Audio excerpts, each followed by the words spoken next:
নারায়ণগঞ্জের রূপগঞ্জে ইসাপুর বাজার পরিচালনা কমিটি গঠন নিয়ে বিএনপির একাধিক গ্রুপের বৈঠকে টেবিল চাপড়ানোর ইস্যুর হট্টগোলের জেরে তুমুল মারামারি ও রক্তক্ষয়ী সংঘর্ষের ঘটনা ঘটেছে।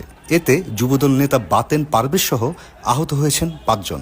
রোববার দুপুরে ইসাপুর বাজার এলাকায় এমন ঘটনা ঘটে। এতে চরম আতঙ্কিত হয়ে বাজারে ছোটাছুটি করতে থাকেন সাধারণ ক্রেতা ও ব্যবসায়ীরা। অভিযোগ রয়েছে, হামলাকারীরা ফাঁকা গুলি ছুড়ে বাজারে আতঙ্ক সৃষ্টি করেন।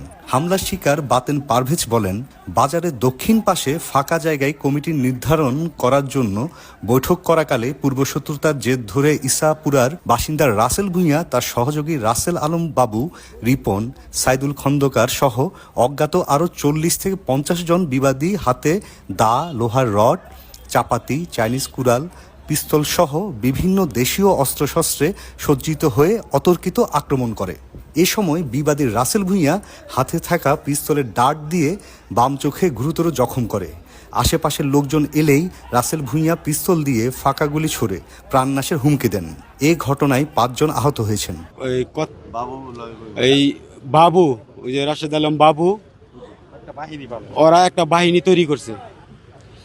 ওরা এই বাহিনী দিয়ে আমাদের উপরে আক্রমণ করছে। এটার পুরা নেতৃত্ব দিছে রাসেল, জাহাঙ্গীর, রুবেল, আরো অনেক লোকজন ছিল ওদের সাথে দলবদ্ধভাবে। 3 জন আর কেশিয়ার পদে 1 জন বিনামূল্যে হয়ে গেছে। হওয়ার পরে কমিটিটা শেষ পর্যায়ে ইন্ডিমেন্ট টাইমে বাগেরহাটের যে কবির, এই কবিরে আইয়া সেই টেবিলে থামরাদা গালি দিয়া এবং খানকির বলায় বাজারের কমিটি করে আমারে ছাড়া আমারে জানাই না, আমার কয় নাই, আমরা বিএনপি করি না, এই সেই করে ওই হাটে পুলিশ তুল লাগাই দিছে। পরে এই বাতেনের ইঞ্জিনকে কবিরে, এই বাতেনটা কবির রামসি বাতেনের সভাপতি ছিল। বাতেনের বাজারে কোনো দোকান নেই, ও নিজে কোনো দোকানদারি করে না, বাজারে কোনো দোকান নাই। এগুলা নিয়েই পরে জনগণ পুরা হাউসের যে দোকানদার জনগণরা, তারা এই যে এরকম বিহেভিয়ার কারণে তারপরে তারা এই ধাক্কা।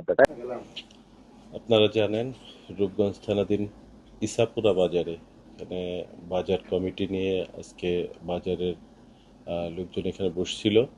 হঠাৎ করে তর্ক বিতর্কের মধ্য দিয়ে একটি ছোট অপ্রীতিকর ঘটনার কথা আমরা শুনেছি। এ বিষয়ে এখন পর্যন্ত কোনো লিখিত অভিযোগ আমরা পাইনি। কোনো পক্ষের ব্যাপারে কোনো লিখিত অভিযোগ দাখিল করলে আমরা যথাযথ